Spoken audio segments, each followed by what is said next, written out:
So hello my friends, Devaun Lennox here, PhotographyPX. In today's video I want to answer whether the Fujifilm X-T200, which I have right here, is the ultimate hybrid stills and video camera. And in short, to answer that question, the answer is maybe. It's definitely a strong contender at this price point, but it will depend on your use case and your specific needs. Even so, it may be an option for you to consider if you're looking for an APS-C camera at the $800 USD price. In the description box down below, you'll see timestamps so you'll know when I'm going to cover and discuss certain factors that we talk about in this video. And you can skip to the relevant sections if you'd like. But first and foremost, I do want to explain and give you my mindset here at PhotographyPX. How do we define a hybrid camera? Historically, hybrid cameras began coming to market around 2014 and 2015 with the advent of mirrorless cameras.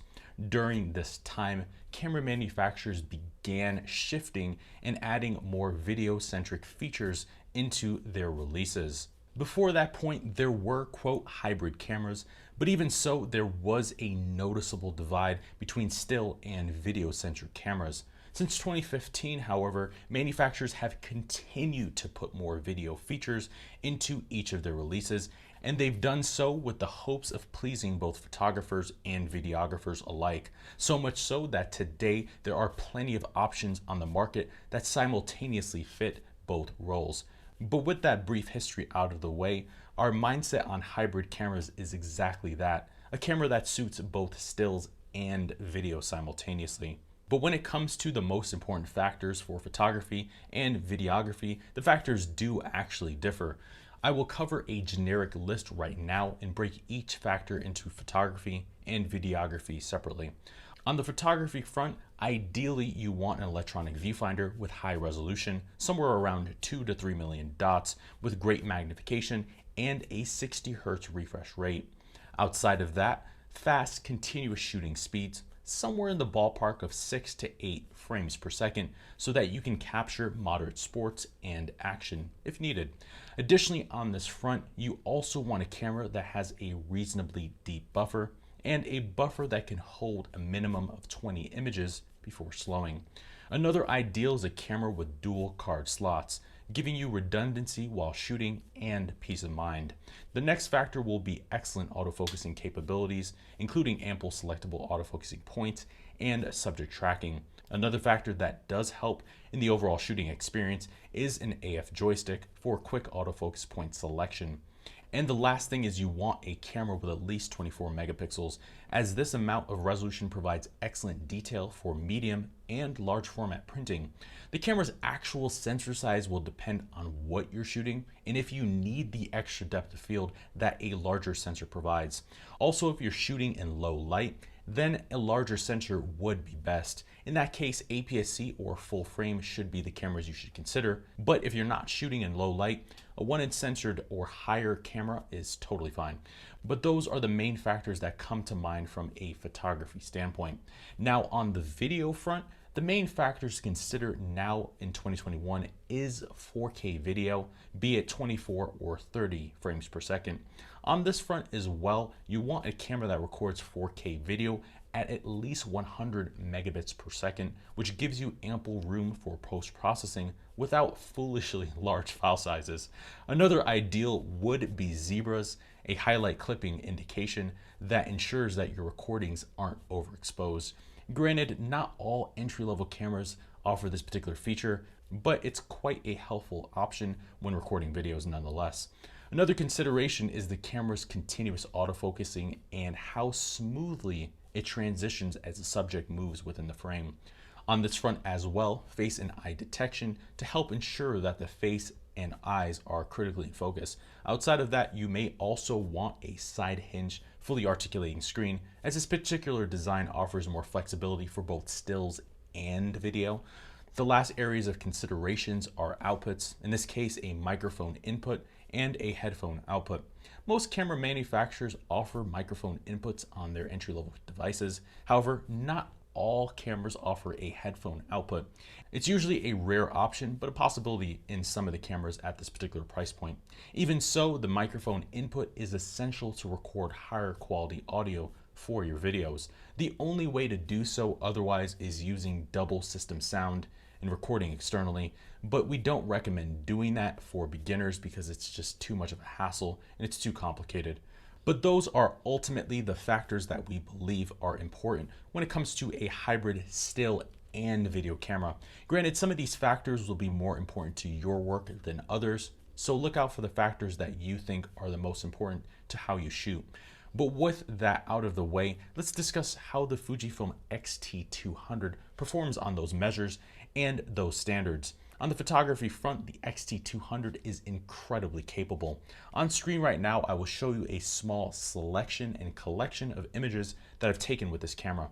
But no, the image quality is excellent and the camera is quite capable on this front. The camera does have a 24 megapixel sensor without an optical low pass filter, which helps increase fine details and resolving abilities. It also has 11 historic film simulations, which are excellent, and 8 frames per second burst shooting with a 20 shot buffer. So from a photography standpoint, this camera is incredibly capable. Now on the video front, the X-T200 does shoot 4K video at 30 frames per second and 1080p full HD video at 60 frames per second. And it also records using the MP4 format, which is highly compatible at 100 megabits per second.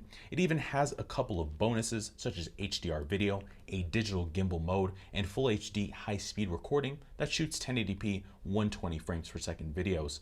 Additionally, you get a microphone input, which is right here, and a headphone output, which is going to be connected via USB-C, which is quite a rare feature for a camera in this particular class. So overall, this camera looks to be quite capable on both fronts. However, one thing that may ultimately be a downside, depending on your use case here, is that this camera does not seem to work with external flash units. I noted this particular issue with our 3-month follow-up review on the X-T200, but in short, using an external flash unit such as the Palsy Buff Einstein strobe does not work with this camera. This is strange because it works with the XS10, which is quite similarly priced. As such, the X-T200 is not ideal if you're looking for a hybrid camera to also shoot with external lighting, be it indoors for studios or outdoors to compensate for low light scenes. Otherwise, this is an amazingly capable device that offers plenty of value for money. Sure, it doesn't have some advanced video-centric features such as zebras, log profiles, 10-bit output, 4K 60 frames per second video, and so on. And yes, the battery life isn't great at only 270 shots per charge, or roughly 60 minutes to 90 minutes of video recording. And of course, it also lacks weather sealing, dual card slots, and in-body image stabilization. But even so, compared to rivals, it offers a complete package that's definitely one to consider. So let me give you my official and final verdict on the Fujifilm X-T200. I do believe the X-T200 is an excellent hybrid camera, and as an entry-level price camera, it definitely has a lot of advanced functionality, yet remains easy to use. As such, it's a good camera for beginners and enthusiasts, but considering the features here, it's also a solid option for seasoned photographers or videographers wanting a more lightweight and portable package that doesn't compromise on functionality. So yes, if you're looking for a capable entry-level hybrid camera, the X-T200 is surely one to consider. But there you have it, my friends. There are my thoughts on whether the Fujifilm X-T200 is the ultimate entry-level hybrid mirrorless camera. In short, that answer is maybe. It has a lot going on for it. It just depends if you want to spend as much on the X-T200 or get a second generation camera that's a little bit older, say from 2014, 2015, 2016, and spend a little bit less. But otherwise, it's an excellent camera. If you have any comments, questions, or concerns, or feel like I've overlooked something in the course of this video, please let me know in the description box down below. Also, while you're down in the description box down below, we've launched a new brand called pxpresets.com. PX Presets is going to be your next one and only stop for Lightroom presets until we launch Photoshop and other platform presets. But here you can find both desktop and mobile presets to get you started in a variety of different mediums more powerfully and upgrade your imaging and take your images to the next level. That link to pxpresets.com will be in the description box down below. Please check that out if you're in the market for some exciting Lightroom presets. But until next time, my friends, I've been your host, Devaun Lennox. I will see you in the next video.